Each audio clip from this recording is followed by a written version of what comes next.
good afternoon guys. We start with the next chapter of your financial accounting, that is accounting of transactions of foreign currency. Now again, this is a common chapter for SYBAF students and TYBCom students. This is a common chapter for SYBAF students and TYBCom students. Okay. Now a very interesting chapter, a very scoring chapter, provided you understand the base. Understanding of the basic of this chapter is very important so that aage ka chapter becomes much simpler for you. It is a very simple chapter. I'll explain you the concept and what I'm doing in the first two videos now. I'm not taking any sum from the question sheet or the textbook what I've given. I've prepared my 4 small basic sums, 2 on export, 2 on import. In this video, I'll cover 2 basic sums of export, and in the next video, I'll cover 2 basic sums of import, covering all possible varieties as far as the basics of this chapter are concerned. Once you get the basics of these first 4 sums now, aage ka chapter will become very interesting for you. Before I start with the sum, let's understand the meaning. The name of the chapter, Accounting of Transaction of Foreign Currency, brackets में AS11. Now when I say AS11, AS11 is nothing but Accounting Standard number 11. We know very well, in India, there are accounting standards. You all have done this earlier also. What are accounting standards? Accounting standards are the standards which give you the norms on the basis of which you will maintain accounts. There are accounting standards for investments, for cash, for various assets and liabilities. This is an accounting standard which purely relates to recording of transactions of foreign currency. Important for objective, you may get it in objectives. Which accounting standards gives you the norms for recording of foreign currency transaction? AS11. Keep this in mind. AS11 is the accounting standard which is applicable for foreign currency. Now listen, when I say transactions of foreign currency, you can make out from the name of the chapter, you are dealing with foreign countries. When we buy goods from foreign countries, we call it as import. When we sell goods to foreign countries, we call it as export. Now see what happens, the concept of this chapter. Today I export goods to some country, to a party who is located abroad. When I sell, the day on which I sell or export, the exchange rate will be different. Now when you buy and sell goods abroad, import, export, it's very rare that it will be a cash transaction. It's very rare it will be a cash transaction. But the payment will be made via check only, but on the spot payment is very rare transaction. Today you buy, today you sell, payment will come after 1 month, 2 months, 3 months, 4 months, or you will pay after 1 month, 2 months, 3 months, 4 months. So what happens? If I sell goods today, the exchange rate will be say 60. I get the money after 2 months. The exchange rate will be 63 or 62 or 60 or 58 or 59. So we never know. So what happens? How to deal with these transactions where the receipt and payment is done via foreign currency? That is the concept of this. You sell or purchase on a particular day, exchange rate is different. You receive the payment or you make the payment, exchange rate is different. So how to record these transactions and how to record the difference between the foreign currency, that is the important concept here. Got it? There are few points which I will not discuss as of now. As and when we proceed towards the chapter, I'll keep on discussing with you all, because we will go step by step. In the sum only, I'll tell you what is the thing. Now as I mentioned, the first 2 sums what I'm taking is export in this video basic. One case may the currency goes upwards, one case may the currency goes downwards. Similarly in the next video, I'll take 2 sums on import, where in one case the currency goes upwards and in one case downward. So you get the base of this chapter. This chapter is purely based on journal entries. There are few sums where you have to prepare ledger account, but ledger account has to be made on the basis of your journal only. If you don't know how to pass journal entries, you cannot prepare ledger account. But don't worry, I know few students have a fear of journal entries. Here there is journal entries, but it is very, very simple. You have to just understand the basic concept of import and export. So let's start. You'll have the extra question in front of you. I have made 4 extra questions where the first 2 are based on export. Okay, let's read the sum. X Limited sold goods to Y Limited for $10,000 on 1st Jan 21, on which date the exchange rate was 70 rupees. $1 is 70 rupees. Payment was received on 15th March 21, on which exchange rate was 73. So when you sold goods, it was 70. When you received money, it was 73. So we have to record the entry for sale. We have to record the entry for receipt of money, and the most important part, that 70 became 73. So that difference of 3 rupees, how to record, that we are going to study in this chapter. What I have told you, pass journal entries in the books of X Limited for the year ending 31st March 21. Always read the question carefully. Sometimes they will tell you to do the transaction from the importer point of view, and sometimes it will be from exporter point of view. So here we have to prepare journal of X Limited. X Limited is selling goods to Y for $10,000. When you sell in India, it is always in our currency, that is rupees.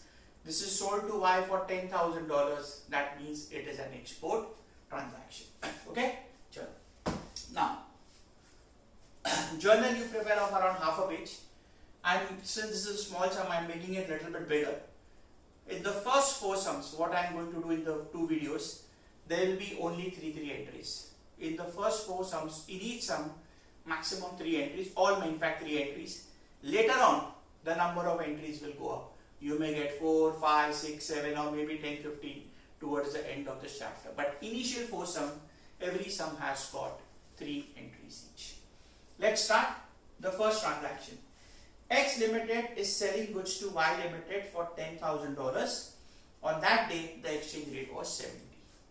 Now see, when we sell in India, when we buy in India, and we deal with Indian parties only, everything is in rupees. Here it is in dollars. But even though we are dealing with foreign exporters and foreign suppliers, we are in India. So when we maintain our books of accounts, it has to be in Indian rupees. So if you say I've written date particulars, debit rupees, credit rupees, we are recording accounts in India. So our currency has to be in Indian rupees. Clear with this, guys? Okay. Now, we are X Limited. We are selling goods to Y Limited. Forget about the amount. Let's see what should be the basic entry. What was the basic entry in FYJC? Forget about export. X Limited sells goods to Y Limited. It's on credit. So what happens? We are selling goods to Y. Y is a personal account. Debit the receiver. And we are selling goods. Goods go out. It is an income in the form of sales. So we credit sales. So my basic entry of FYJC would be Y Limited to sales. Now see what you will do. Same thing, let's record debit credit when we'll see the amount. The date is what? 1st Jan 21. Y Limited is the receiver. So I debit Y Limited. I'm selling goods, so I will credit sales. But because this is a foreign currency transaction, instead of using the word only sale, we will use the word export sales. Even if you write sales, they cannot give you wrong. But authors have told that it is better because these are foreign transactions. When you buy, use the word import purchase, and when you sell, use the word export sales. So what we will do? Y Limited is the receiver. So we debit Y Limited, and the goods are being sold outside the country, export transaction, so we credit export sales. So my journal entry is Y Limited account debit to export sales. Now, we will have to record the transactions in Indian rupees. $10,000. The day on which the goods are sold, what is the exchange rate? What was the exchange rate? 70. So, $10,000 multiplied by 70. I will record it in Indian rupees, so it will become 7 lakh rupees. So my amount of sales, export sales in Indian rupees is 7 lakh. So Y Limited account debit 7 lakh to export sales 7 lakh. Narration being goods exported to Y Limited. Being goods exported to Y Limited. Got it?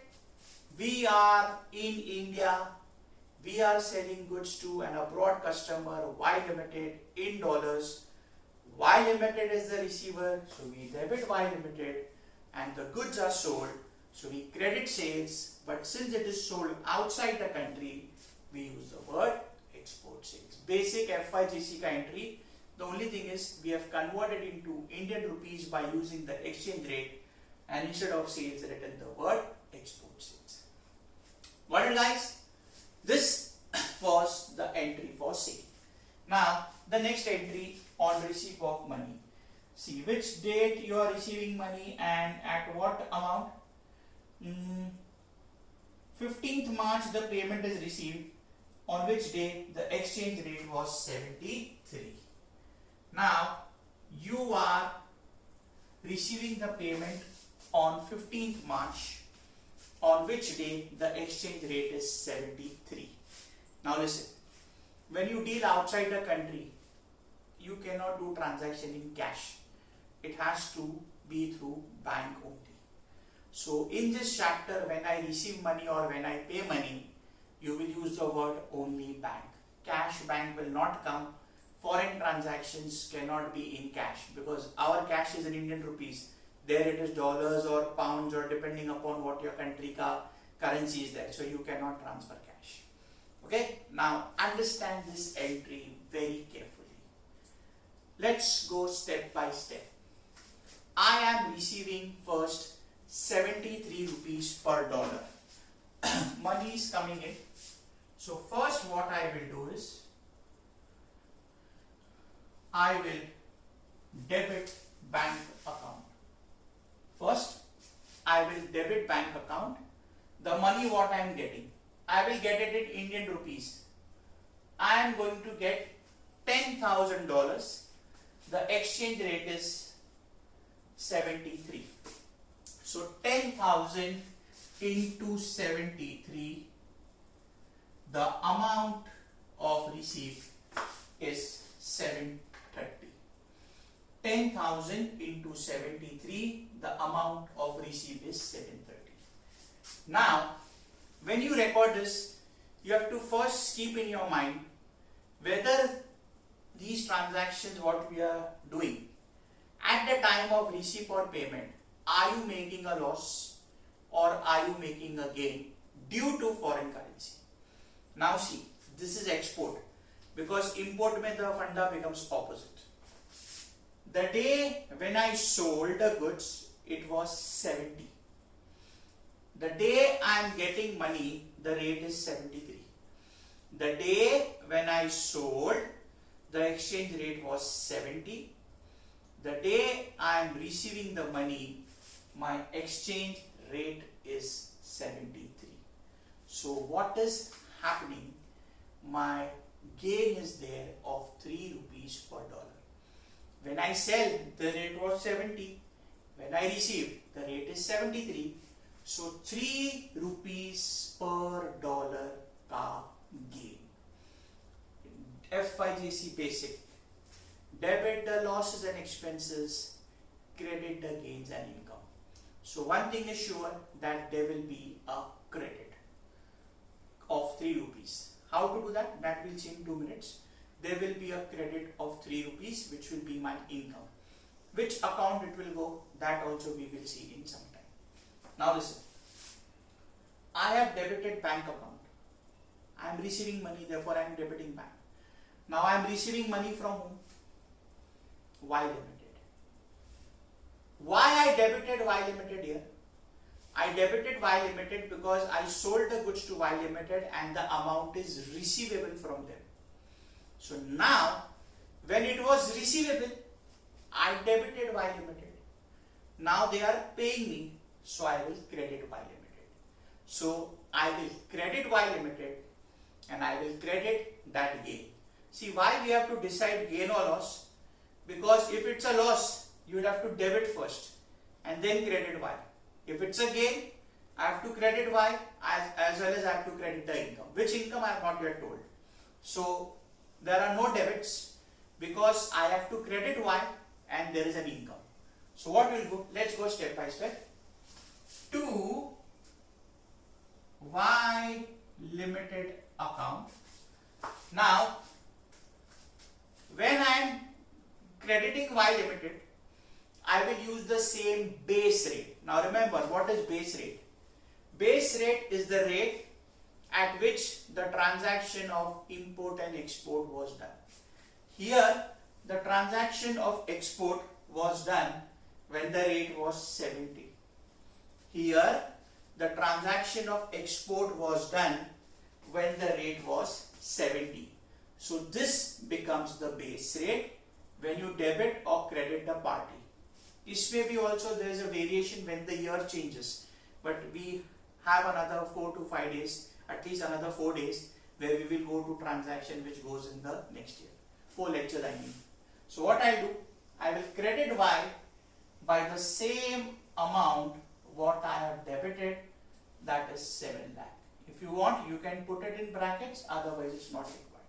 So now see, I debited Y by 7 lakhs. I credited Y by 7 lakhs. So Y Limited account gets settled. Now what I told you, there is a gain. 3 rupees per dollar. How many dollars total transaction? 10,000. 10,000 into 3, how much? 30,000. You can check other way around. 730 minus 7 lakh. Automatically my difference is 30. Getting it? 2 ways. $10,000 into the difference of 3. $10,000 into the difference of 3, that is 30,000, and other way around, 730 minus 7 lakh 30. Now credit the gains and income. I will credit 30. Now the question is, what do I write against this 30? What is this 30? This 30 is the difference due to change in foreign currency. This 30 is the difference due to change, or you can say fluctuation of foreign currency. So this account goes to a special account which is created for this chapter. You call it as foreign exchange fluctuation account. This is called as foreign exchange fluctuation account. I'll repeat. So my entry becomes bank account debit 7,30,000 to Y Limited 10,000 into 70, that is 7 lakh, and 3 rupees ka exchange difference, 10,000 into 3, 30,000 will be my income, which is due to change in foreign currency. So as per AS 11, we put it in an account called as foreign exchange fluctuation. So my final effect of the entries, I got 7,30,000. I debited bank account. I got the money from Y Limited. So I credited Y by the original amount which was to be received, that is 7 lakh. Again 7 lakh, I got 730, 30,000 ka gain, which is my income, that I will credit foreign exchange fluctuation. So bank debits 730 to Y Limited 7 lakh, to foreign exchange fluctuation 30,000. Got it? This is the logic of this entry. Clear with this? Narration B. Y Limited account settled. B. Y Limited account settled. You can also write being payment received from Y Limited. Narration, don't worry about the wordings. Just see to it that wordings should make sense. Write it in your own words. No problem at all.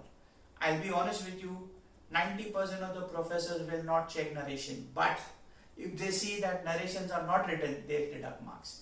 Unless and until the question says past journal entries, narration is not required, then only ignore narrations, otherwise you write it. Okay, now listen. I told you starting May, the first 4 sums have 3 entries. We are done with the first 2. Now the question is, which is the third one? Basic of FYJC final accounts. At the end of the year, all expenses and income go to trading and P&L. At the end of the year, all expenses and income go to trading P&L. If it is direct income, it goes to trading. If it is direct expense, it goes to P&L.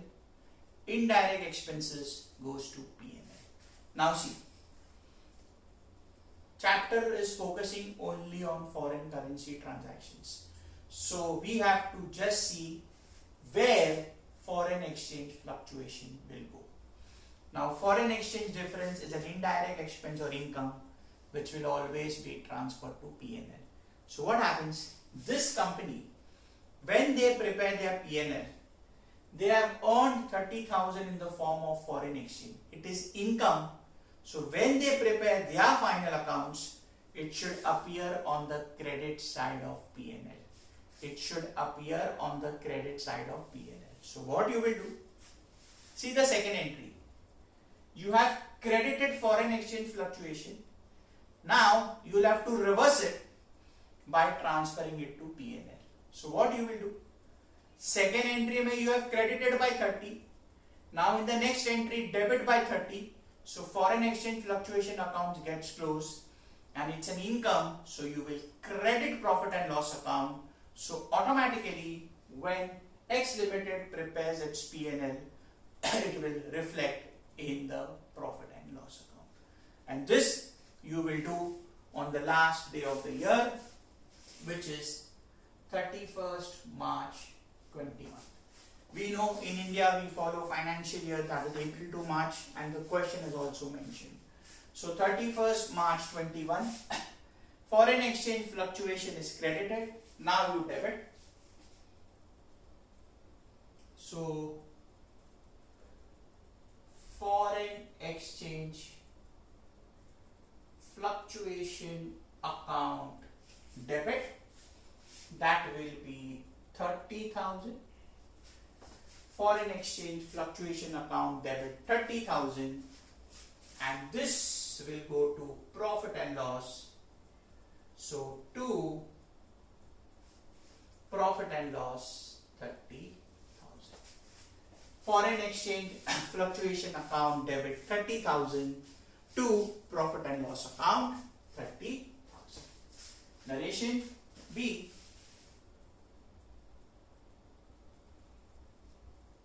Foreign exchange fluctuation balance transfer to P&L account. Being foreign exchange fluctuation balance transfer to P&L. Got it? BAF students, this chapter was earlier in TYBAF. 3 years back when they changed the portion, they shifted this to SY. They shifted to SY.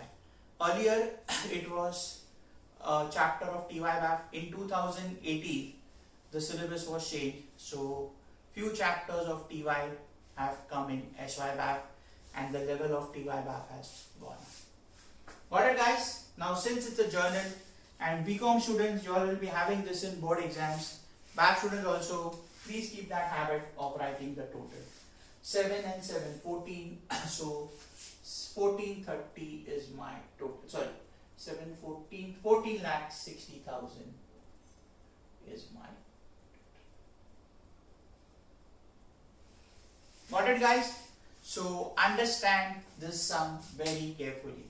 3 entries for this basic sums. First, sale, that is export sales. Second, record the entry for money received with the exchange difference. And the last thing, transfer to P&L. Now see, in this video only I am taking the second sum. Now what I have done in the second sum, I have taken a different variety. Here you sold goods for 70, you got 73, more money. Next sum, you are selling at a X rate and the money received is less. So where here there was a gain, next sum there is a loss. Very nice sum. If you have got this, you should get that, and after getting both the sums, your concept will be clear. And in the next class, we will do 2 same varieties. What we did right now for export, we will do the same thing from an importer point of view. So you will understand it clearly and you will find it very interesting. I'll just pause the video and I'll be back.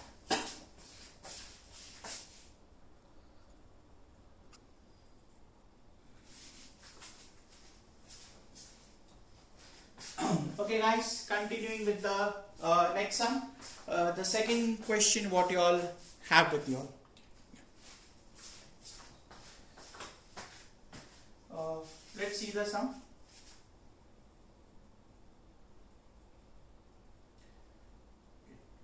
AB Limited sold goods to CD for $5,000. So this is journal of AB Limited.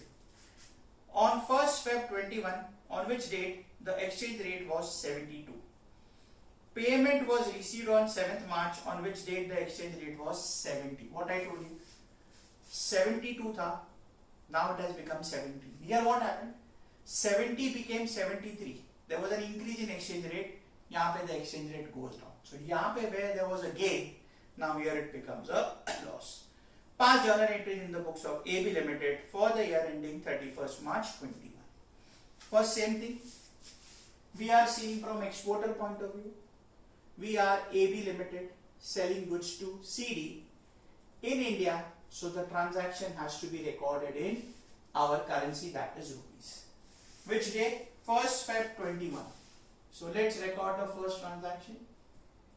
1st Feb 21. Selling it to CD Limited. So I'll just make it bigger.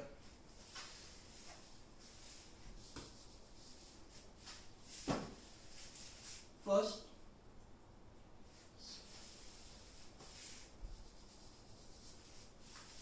CD Limited we will debit, and we are selling abroad. So as discussed in the previous sum, we use the word export sales. So my first entry becomes CD Limited to export sales. How many dollars? $5,000. Exchange rate is what? 72. So this will become 5,000 into 72. 350 and 360, but let me check. 5 into 72, yeah, 3,60,000. So 3,60,000 is my amount. CD Limited 360 to export sales 360. Being goods exported to CD Limited. Being goods exported to CD Limited. Got it, guys? Same entry, what we did there. Yahan pe the goods are exported.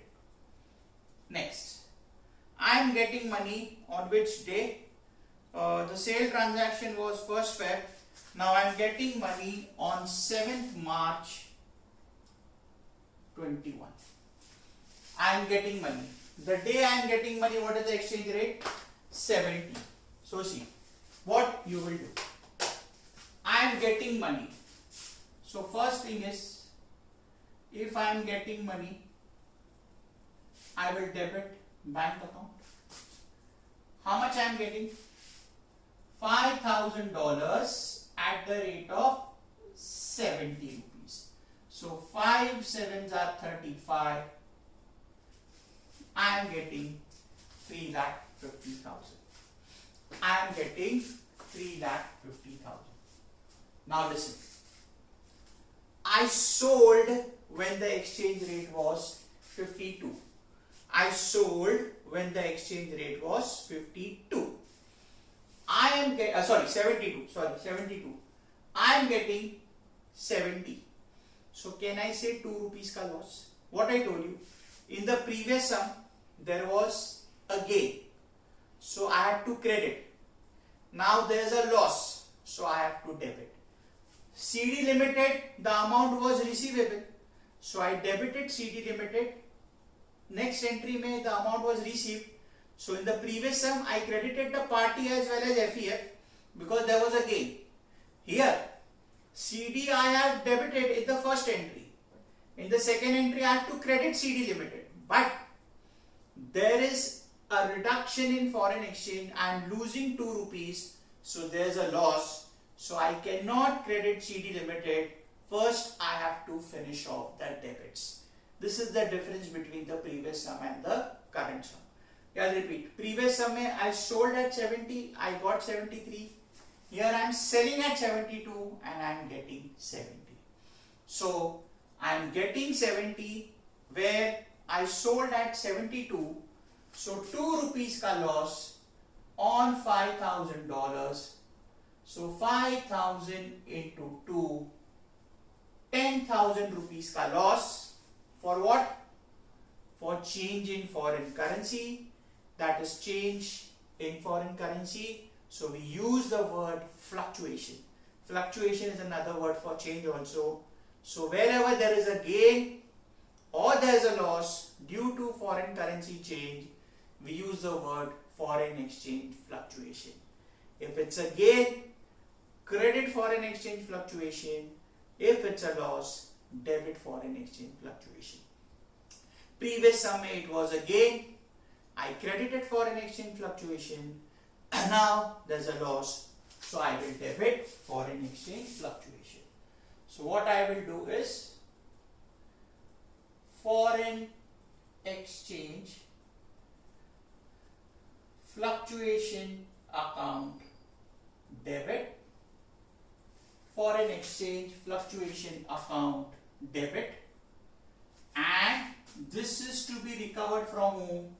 This is to be recovered from CD Limited, where I will credit CD Limited by the base rate, that is 72. What I told you, base rate will be the rate on which you have done the transaction of import and export. In further sums, आगे जाके base rate will change, but when the transaction goes in the second year. Here, initial sums what we are going to do will be of the same year. So I credit CD Limited by the same amount what I have debited, that is 360. You can put in brackets if you want 5,000 into 72, or even if you don't put the brackets, cross check 350 plus 10 automatically 360. So same thing happened in the previous sum, same thing is here. I debited CD Limited at the time of export sales for 3,60,000. I am getting payment, I will credit 360. I am getting 350 against 360, so 10,000 ka loss, so foreign exchange fluctuation. Narration saved. Being CD Limited account settled. Being CD Limited account settled. Got it? Same narration as I told you. You can also write being amount received from CD Limited. Now what I told you in the previous sum, at the end of the year, all expenses and income go to P&L. Previous sum mein there was a gain, so it will go on the credit side of P&L. Yahan pe there is a loss, so it should go on the debit side of P&L. When we prepare final accounts, expenses we debit to P&L. So how we will do? foreign exchange fluctuation, there is a debit. Now I have to transfer to P&L. So here if I have debited, I will reverse it by crediting foreign exchange fluctuation and it will go to the debit of P&L. So I will debit P&L. Previous sum it was FEF to P&L. Now it will be profit and loss to FEF. So my last entry which will come on the last day of the year, 31st March 21, it will be profit and loss account debit, that is 10,000 to foreign exchange fluctuation account. Profit and loss debit 10,000 to foreign exchange fluctuation account 10,000. Got it? Profit and loss to foreign exchange fluctuation 10,000. Got it? Now previous sum it was FEF to P&L because there was a gain. Here there is a loss, so it will go to the debit of P&L. So if there is a loss, FEF will be debited, then you credit by transferring to P&L. And if there is a gain, how we did in the previous sum, FEF will be credited, and then in this entry you debit FEF and credit P&L because it's an income. Narration being foreign exchange fluctuation balance transferred to profit and loss account. Being foreign exchange fluctuation balance transferred to P&L. And as I told you, take the habit of taking the total of the journal 36, 36, 720 and 10, 7,30,000. So the total here is 7,30,000. Got it, guys? Clear? I just hope that the picture is clear. Yeah. So I hope the two sums of this video were very clear. I am winding up the video here. What we have done is two basic sums on export. Now in the next video, I will take two identical sums, but both will be on import. Export may we sell, we receive money. Import may we will buy and we will pay money. So I am winding up the video, the first video of investment accounting, accounting of foreign currency transactions. Please listen to the video carefully, understand the concept, and I am repeating the same thing what I have repeated earlier, and I continuously repeat specifically for FYJC students. Same thing I am telling you all, please don't mug up the journal entries. If you mug up the journal entries now, you will find it very, very difficult. So please do it logically. Okay guys, so that's it for this class. See you all in the next class with the next two sums, basic sums on import. Till then, take care guys.